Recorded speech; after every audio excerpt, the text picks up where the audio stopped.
Y'all, I am so excited because today we have a special guest. This is Rachel. Wait, I asked her before and I'm totally messing it up. Okazaki. Yes, Okazaki. Yep. She is a fellow physical therapist and she's a pediatric PT, one of the few things that I did not do in physical therapy. And she strives for creativity and innovation in the educational world. So she's in the school systems. And she supports educators and healthcare professionals who are looking for more out of their career life. And so this I love so much because I don't love the cook. And Rachel on the weekends runs her bakery, the Hangry Moose. You have got to tell me about that. Developing her online community called Atypical PT. I love the play on words, and exploring the world of podcasting with her show, Then Why Don't You? Oh, so much good stuff to talk about. So, Rachel, welcome, welcome. Tell me about this Hangry Moose. Yeah, actually, I started in 2018, and Moose came from actually a nickname I had in college. My middle name was misspelled when I enrolled, and so it came out as Rachel Moose Okazaki, and it just stuck. So from there, What is your middle name? my middle name is Momose. So they dropped the second M, I'm and serious. it came out as Moose. Yeah. That is too funny. So, what types of things do you have in your bakery? I just love talking to you about this other side of your brain and this other business that you have, because I think it's so important for us as business owners to be multidimensional and have different outlets. So, tell me about what kinds of things you bake. Absolutely. So I started off doing more Japanese and Hawaiian inspired desserts because I would travel to Hawaii a lot. I used to have family there.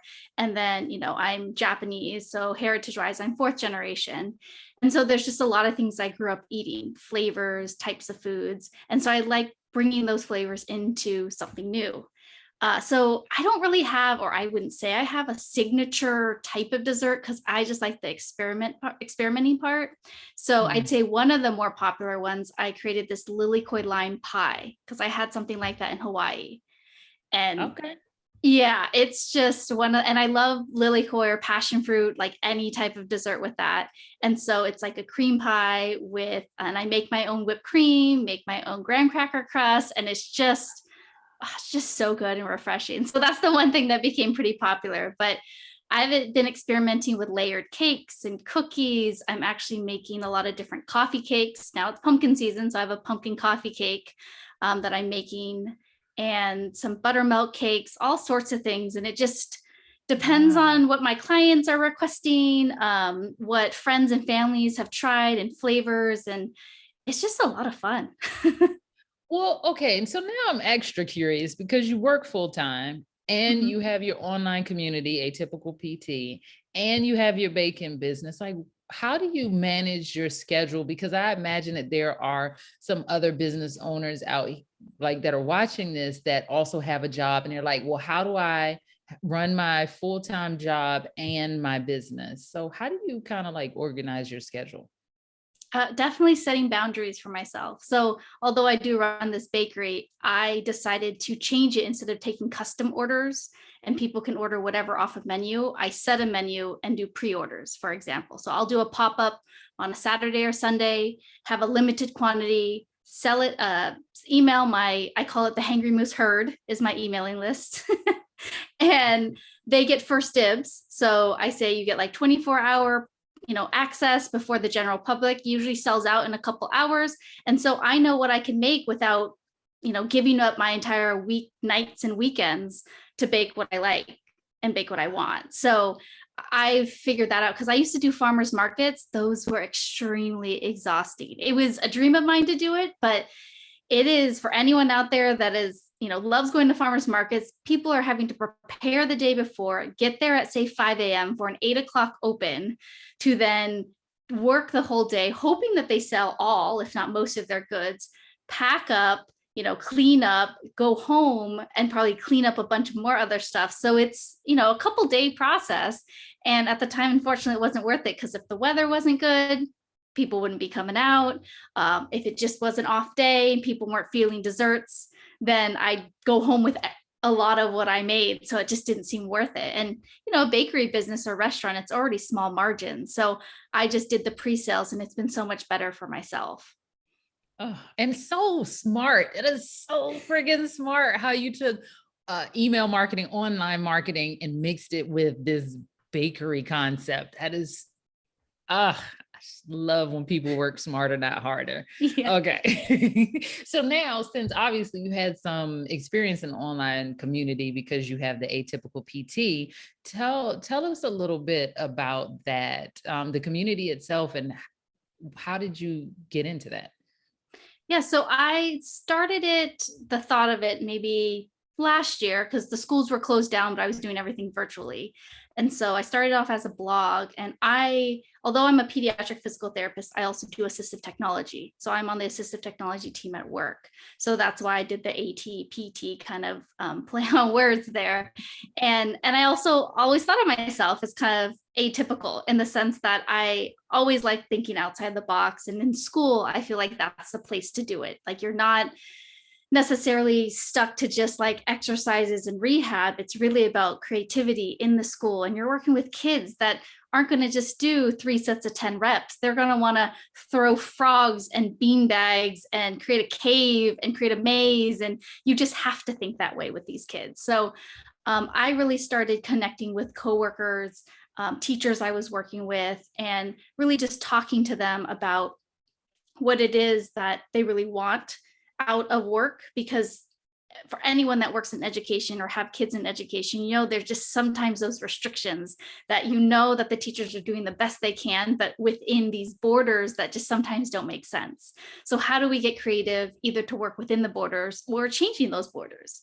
And we're really talking about inclusivity, especially in general ed, but that's a spectrum. I think a lot of times they're thinking it's one thing, like being inclusive means everyone's in general ed, but that's not the case. That's not the best for everyone. So you really have to look at each individual. So I started thinking about this community. It was more just along colleagues, and just small group that I would see regularly and talk to. But this year I decided to try to expand it a little bit more. So I'm kind of working on a little bit more of an official community with more resources and hopefully more like live conversations to bring people in to really move special ed forward. Because I think we're all so overwhelmed and spread thin that we can't possibly have extra time to come together to make those big changes. So that's really my focus of that, is getting the right people together that really want the innovation and creativity to band together and support each other in that type of community. Well, I love, you and I talked all privately about this several months ago when you were in the incubation stage of this, the idea stage of all of this. And you had a process that you went through to design this community and to hear from the potential members. And so I loved so much that you called it a listening tour. So could you tell us a little bit more about what exactly the listening tour was for you and how that shaped what Atypical PT, the community, is today? Absolutely. So I actually took a course this summer, a facilitation course by Leanne Hughes. She's a facilitator in Australia that I met, and she's fantastic. And so at first, when I started that, I'm like, I don't know if I'm really a facilitator, but I thought I could learn something from it. And I'm so glad I took that, because even though, I may not be doing that, like going on speaking engagements, but you are facilitating a group. And so once I got in there, she talked about the two big things that stood out to me was learning the lyrics, which then led to the listening tour. So the learning the lyrics is, what are the words that your clients or your community uses?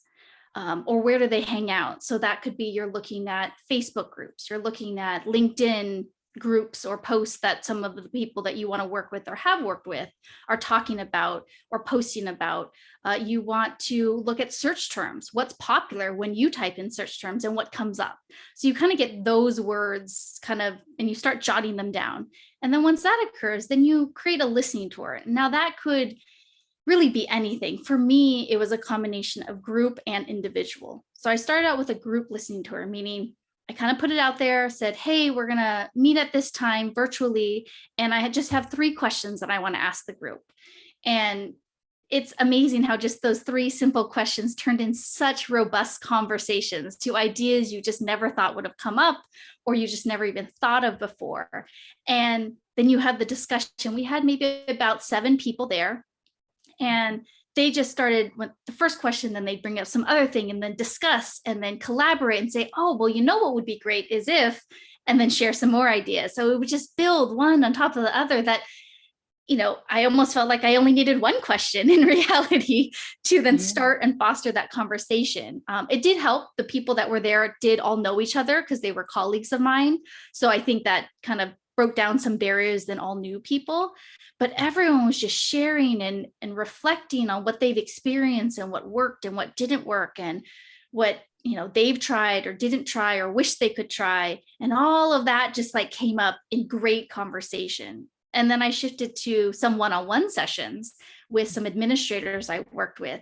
And even those conversations, they were just almost surprised that I was even asking them, almost as if they've just never been asked these questions of what could I do for you? Or where are areas that you could use help? Because I think everyone's going to them for the help.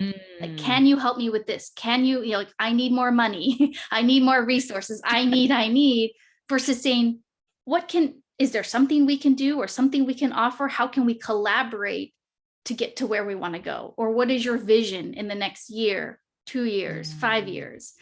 So just having those conversations. And I think it really just comes down to listening in general. Like, you think about friends and family that you have. What's one of the most important things about communication is really the listening and hearing what they have to say and hearing where they're at, not giving answers, but really maybe posing more questions. Yeah. Well, that brings up 2 questions for me. Is like, 1, how did you come up with the 3 questions that you came prepared with for the group? And 2, I love how you were like, oh, everybody kind of knew each other in the initial group. So that fostered a little bit more fluid conversation and open conversation. So let's start there. Yeah, so when I was thinking about the questions, since I kind of had an idea who was coming, not all of them, but a couple of occupational therapists I work with for sure I knew were coming. An adapted PE teacher ended up joining as well. So when I was kind of looking at who was coming, my focus at that point was more around the inclusive environment, because that has been such a big topic. Especially with kids transitioning back to school after being out for so long. So what does that look like when they've gone from a virtual environment to an in-person environment, being off for, at least in California, 1.5 years? So we just started the conversation there and including some of their concerns, fears, or kind of possibly even anxiety about what does that look like for them coming back. And once we got that conversation going, that's where it took off. So I think my questions really fostered around, kind of the challenges, positive things that have come out of it, and kind of next steps. Those are kind of the 3 realms I try to look at to develop questions, because you definitely want to listen to their concerns, but you don't want it to be a venting session. You don't want to just hear about all the things that are wrong, but you want to be more of a solution finder. So how can we foster discussions to maybe find those solutions, and if nothing really came up in the concerns, I kind of had a list of my own, like, kind of notes on the side of questions I would ask to say, if we were finding a solution to this, how would you all approach this? But usually certain things will come up. So maybe the next question can, feed off of that. And then you go into the solution finding of that. Has anyone else here faced that? And what did you do? What have you tried? And then it goes to, well, what are next steps? So it's a combination of like information gathering as well as a brainstorming session, because I wanted people to leave this listening tour with something beneficial, maybe something they could try, or something they can ask their teachers, or something that they can just think about themselves to start problem solving on their own. Yeah, I love that approach. And the second thing that came to mind as you were talking about everything was just the lyrics. I like that frame of it, because I think so often we as creators and entrepreneurs and business owners come in with, we have our ideas, and I call it the master's curse. When we've gone through something and overcome it, we're on the other side. And so we clearly know, like, okay, you might think it's this is the problem, but this is what you really need to do. And the challenge with that is we are not meeting the people who still have the problem where they are. And so we're speaking two different languages or from two different vantage points, and we miss each other completely. And so I think the listening tour that you did, which I have my clients do something similar, is super important to go back and remember what it was like and how are we thinking and what language did we use, the lyrics, as you said. Absolutely. And I think I kind of have the advantage of remembering that because I work with kids across the, like preschool from high school. So if I go see a high school student and then my next student's a preschool student, I have to remember, they're in preschool. They're just in the exploratory phase. I can't be expecting to work on, life skills for a job. We got to come back to kind of square one at the beginning because they're still developing, and remembering that along the spectrum. So your experience really is beneficial, but sometimes it is hard to remember what it was like to be a new graduate when you've been in the field for 20 something years. If you're not talking to them to say, what are your challenges? What are maybe you're thinking about? What are you going through right now, to meet them where they're at? So yeah, that's really important to remember that we're all at different places. So as a facilitator, coach, or whatever position you have where you're helping others, that you might want to get them to a certain point, but you can't get them there if you don't know where they're starting. Right. So it's clear to know the outcome and also where they are, like the "you are here" little sign. Absolutely. Yeah, so that then it sounds like to me. So let's talk a little bit about your community itself, because we've been having these conversations in the Launch Lounge about communities and memberships here lately, and there are so many different ways these communities are formed, and they can look like the setup for them. And so I'm curious, after you did the listening tour, did you go into that having an idea of how the community would be set up or structured? And did the listening tour change that? And then also, like, what does your community look like? What is the structure? Yeah, it definitely influenced how I decided to kind of switch the structure of my community. And so my community is ever growing. So one thing that I really like, I had read a book 2 years ago called Pivot by Jenny Blake. And I feel like that was so helpful in changing my mindset, because she has this kind of theory or approach where it's like launch and iterate, and everything you do is a beta launch. So when I think of it that way, oh, the pressure's off. I can put something out there, a course, an article, information. It may, be spot on, and people are like, yes, this is what we need. Or be like, this isn't really what we're looking for. And it's like, that's okay. I tried it and it's fine. Instead of thinking it's always the final product being put out there and you can't change it or alter it. So that's been really helpful. So as I've kind of gone through my process of shifting things and looking at things, because it started off as being really a resource portal. I wanted all these resources in one place. And then I'm realizing, I'm just putting so much pressure on myself, because there's a certain degree of content creation that I feel comfortable with. But like the rest of it isn't so much like natural for me. So I've looked at, I have colleagues that love doing that. So I've already talked to them, and we're going to pair up and start creating content together, or they'll do it in their area of expertise, which I think is great. And I'm fully supportive of that, because they're already excited and they have these ideas and they're telling me all the things that they want to do. And I'm like, great. Any kind of support you need from me, you go for it. I'm here to support, but that's just not my area. But I was focusing more on the connection piece, because a lot of people aren't getting the connection that they want, especially in the schools. And even before school closures, as a school-based therapist, anyone out there that does it, you're pretty much on your own. Yeah. Your collaboration before was phone calls, maybe video chats, if your colleagues were into that, or maybe if you were lucky to share an office and they were there at the same time, but it was very rare, like maybe once a week. So it wasn't like a clinic where you're like, hey, could you come look at this for me? And they're sitting right next to you at a desk. So I realized for a long time, that's what I really wanted as a school-based therapist, because I had other people, I had teachers I got along with and connected with, some psychologists and other service providers. But when I first started, I was one of two PTs in the entire county. So I only had one other person who worked 2 days a week. So that was really tough. And trying to find others that were similar, here and there, but I didn't want to bombard someone from a different county like every day or every other day with all my questions because they didn't work with me.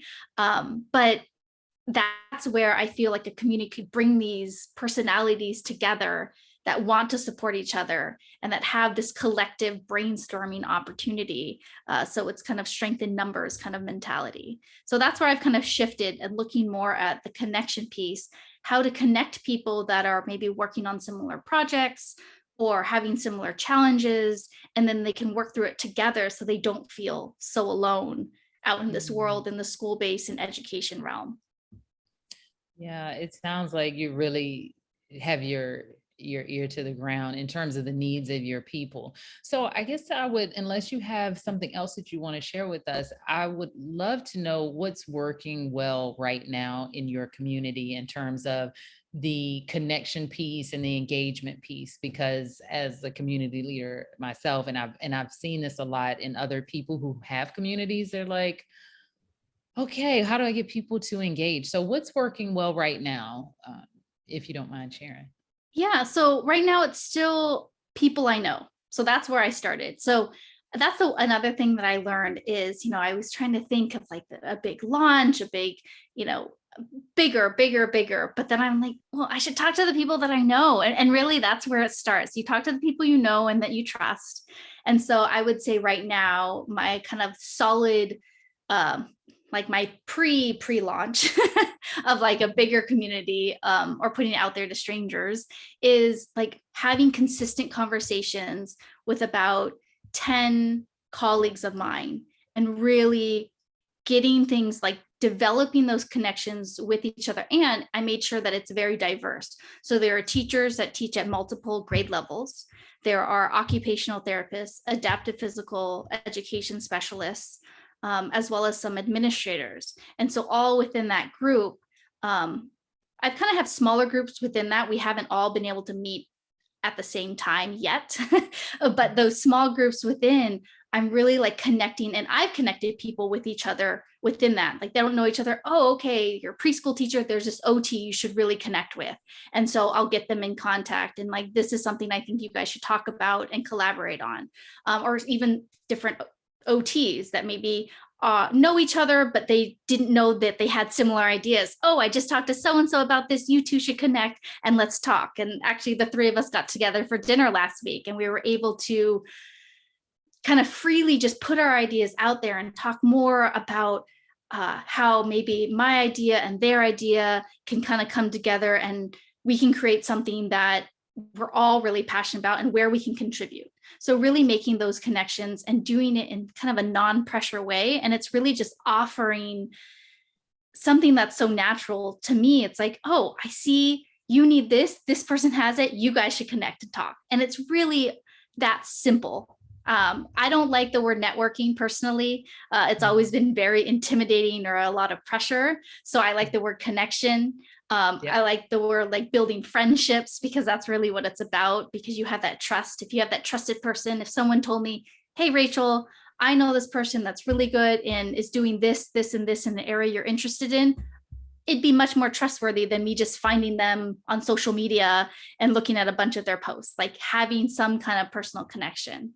So that's why I'm kind of honing in on those skills right now, because my plan is this fall, and like, especially by January, is to kind of branch out to a larger community or a larger reach with this small community, because all of them have talked about friends that they know, colleagues that they know, people that they know that would love to be a part of this. So instead of getting too big too fast, I want to get this core down. And I've already kind of established and talked to them about having like founding members and founding contributors to my community, those that want to commit to kind of those aspects or they're that passionate about it. and then going from there. So having a slow build, like I'm not one to rush because I'd rather have it slow and steady and launch and iterate along the way instead of going so big and having the pressure of like shifting so much at once for so many people. I want small groups, and then it slowly builds up that way. For me personally, that's better. Yeah, I mean, I think there's both, right? So some people are what do they call it? It's like the Colby or something, they're quick starts. So they'll get out there and they'll do the things. And then there's some people, like you said, it's a slow build. And I think it's important. A couple of things that you touched on there was, in your natural personality is like mine. I'm also a connector. So I'm like always looking for, oh, you need to know this person, right?